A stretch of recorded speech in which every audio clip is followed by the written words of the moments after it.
Halo. Dengan Jerry di sini dan rekan saya. Saya Hardi Wijaya. Ya, kita di sini kita akan buat konten YouTube dengan nama Adiluhung Prasetya Pancadharma. Oke. Gitu. Boleh dijelasin tuh bro, Adiluhung itu apa ya? Ya, jadi gini, Adiluhung itu penjelasan artinya adalah 5 nilai luhur yang utama. Oke. Gitu kan. Nah, kita punya 5 nilai luhur yang utama itu kita dapat dari nenek moyang kita sih sebenarnya, gitu kan. Nah, terus kemudian itu adalah ajaran budi. Oke. Gitu kan. Nah, 5 ajaran budi itu adalah 1, hati yang bersih, pikiran yang baik, bertindak yang pantas, welas asih dan jujur. Oke. Itu 5 nilai luhur yang utama. Kalau nggak salah itu ajaran Budi itu dulu pernah populer di masa-masa Majapahit ya itu. Betul, betul. Sebenarnya dari zaman nenek moyang kita udah sebelum itu pun juga sudah populer tuh, sudah lama sebenarnya ini gitu kan. Ini jati diri bangsa kita sebenarnya. Di mana kalau nggak salah dengan ada ajaran Budi itu Majapahit akhirnya menjadi satu kerajaan yang besar ya. Betul, betul, Oke. betul. Lalu visi dan misi Adiluhung itu apa ya bro ya? Ya, jadi gini, kita memang punya visi dan misi lah untuk membentuk ini nih ya, Adiluhung Prasetya Pancadharma ini gitu kan. Visi kita adalah kita melihat kembali hadirnya itu nilai-nilai luhur dari nenek moyang kita ini ke kehidupan bangsa ini. Kita ini udah banyak kehilangan nilai-nilai luhur ini di masyarakat. Jadi sayangnya semua dianggap kuno, obsolete. Padahal sebenarnya ini jati diri bangsa kita. Nah, visi kita adalah kita melihat kembalinya nilai-nilai luhur ini untuk dijalankan, diaplikasikan di dalam kehidupan bangsa ini. Ya, misi kita adalah membangkitkan ajaran budi ini. Gitu. Gimana caranya kita bangkitkan ini kembali? Toleransi, tepos liro, gotong royong, gitu kan? Ini yang kita mau kembalikan lagi ke bangsa ini, gitu jadinya. Ceritanya seperti itu nih bro. Itu visi ya, misinya? Ya itu tadi, misinya untuk tadi ya. membangkitkan itu, gitu. Jadi visinya kita mau melihat ajaran luhur ini bangkit kembali sebenarnya di dalam kehidupan bangsa ini, gitu. Kita melihatnya itu seperti itu. Jadi kalau bangsa ini kita kembali pegang jati diri kita itu, maka kita bakal bisa terbang tinggi nih sebenarnya bangsa ini nih, gitu. Cuman kalau sekarang kita kehilangan jati diri, ya kita kayak kebingungan mana yang harus kita pegang, gitu kan?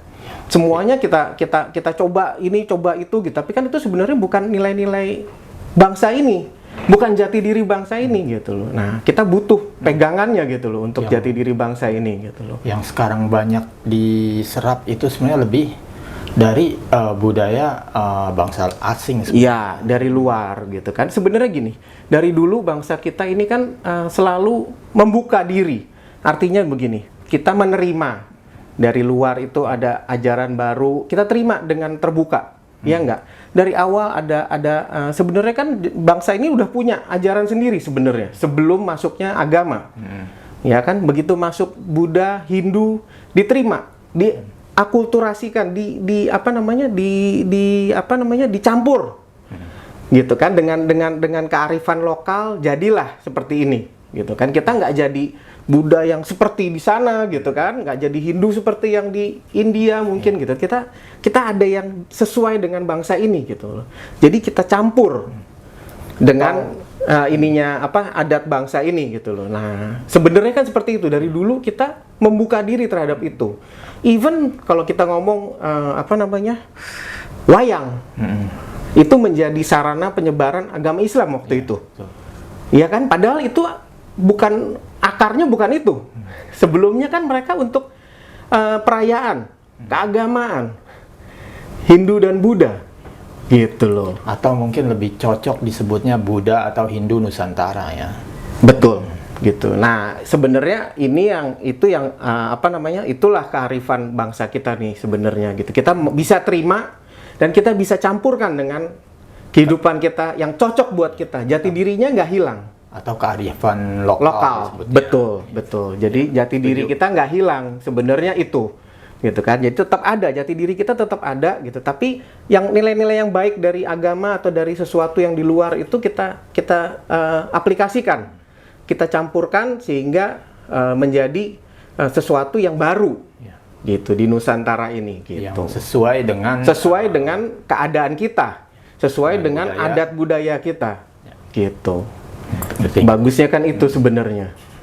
Nah, lalu belakangan ini banyak di sosmed itu dibahas mengenai Satrio Piningit, Nusantara Mercusuar Dunia. Ya. Dan ada sebagian beranggapan bahwa Nusantara Mercusuar Dunia ini Indonesia akan menjadi satu negara superpower seperti Amerika. Nah, kalau dia di Luhung itu seperti apa? Ya jadi beginilah. Menurut saya sih awalnya sih oke lah. Awalnya kita nggak ke arah sana lah superpower atau adikuasa segala ya gitu kan. Awalnya adalah kita memang harus ke spiritual dulu nih. Jadi kita sekarang pegang dulu nih nilai-nilai luhur bangsa ini, jati diri bangsa ini nih kita pegang dan kita jalankan dulu nih. Gitu kan? Kita jalanin dulu sehingga sesuatu hal ini akan menjadi lebih baik karena kita berpegang pada jati diri kita sendiri, betul? Ya, betul. Kita nggak ngais-ngais dari orang lain dari segala macam gitu. Jati diri bangsa ini kita pegang dulu, kita benar-benar kita solid, kita jalanin dulu, maka kualitas itu nanti akan membuat kita jadi lebih baik. Gitu. Jelas dong kalau kita bekerja sama, gotong royong, gitu kan, toleransi, maka kerjasama ini semua akan memberikan hasil, akan membuat pencapaian tujuan menjadi lebih mudah. Ya. Betul, gitu kan? Nah, kalau pencapaian tujuan lebih mudah ya akhirnya mungkin ke arahnya adalah Nusantara Mercusuar Dunia bisa tercapai. Kalau kita sudah jalankan itu. Kalau kita sudah kembali dulu nih. Pegang dulu nih jati diri bangsa kita ini, gitu loh. Nah, lalu apa ada hubungannya dengan Sabdo Palon Nagi Janji atau Jangka Jayabaya itu ya, Bro? Ya kalau kita mau lihat hubungannya pasti ada ya, gitu kan. Jadi memang dalam Jangka Jayabaya gitu kan memang disebutkan kan gitu loh bahwa dia udah meramalkan akan ada nih kejadian seperti ini nih dari awal bangsa kita segitu spiritualnya, segitu dalamnya pengetahuan spiritual dan segala macam, kemudian jatuh sejatuh-jatuhnya, gitu kan. Kemudian timbul lagi, gitu kan.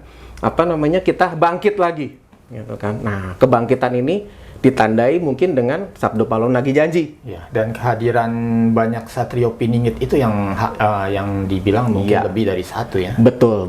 Jadi mereka akan muncul gitu kan dengan berbagai macam keahliannya dari berbagai macam golongan maupun ras. Di Nusantara ini gitu kan, ya kita mungkin akan bekerja sama nih dan dengan kemampuan yang beda-beda pasti.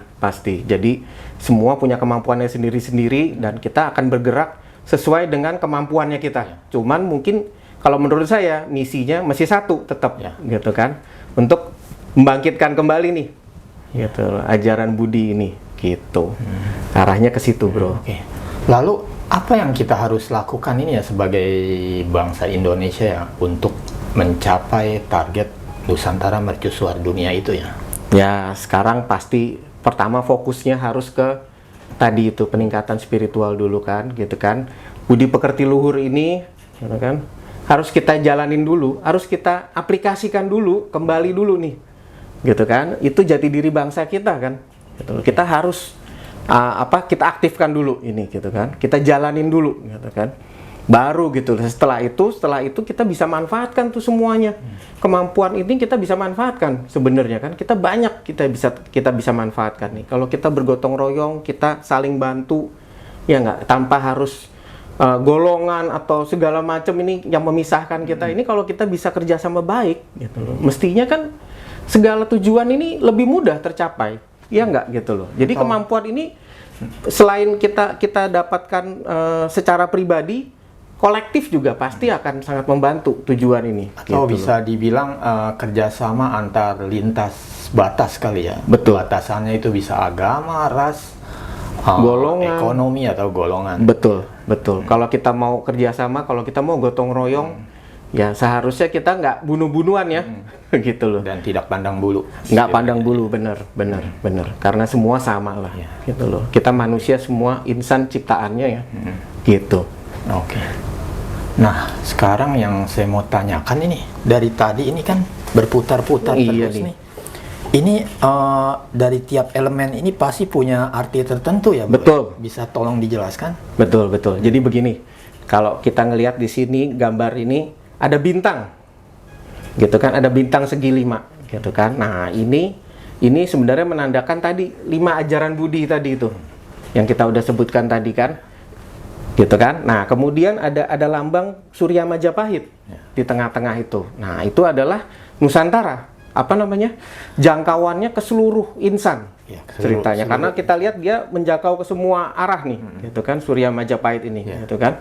Nah kemudian kalau bendera Indonesia adalah tentu tadi Nusantara itu tadi, gitu kan. Jadi jangkauan kita awalnya memang Nusantara ini kan, Indonesia. Nah dalam bingkai kedamaian dan kesejahteraan swastika ini tadi, gitu. Begitu bro ceritanya. Oke. Sepertinya pembahasan ini cukup menarik ya. Nanti lebih baik kita lanjut di konten berikutnya dengan narasumber yang berbeda. Ya, betul, dengan cerita yang berbeda juga gitu kan nanti ke depannya. Jadi ya kita akan lanjutkan di konten yang berikutnya ya bro ya. Oke kalau gitu. Terima kasih atas perhatiannya semua. Rahayu Sagung Dumadi. Rahayu.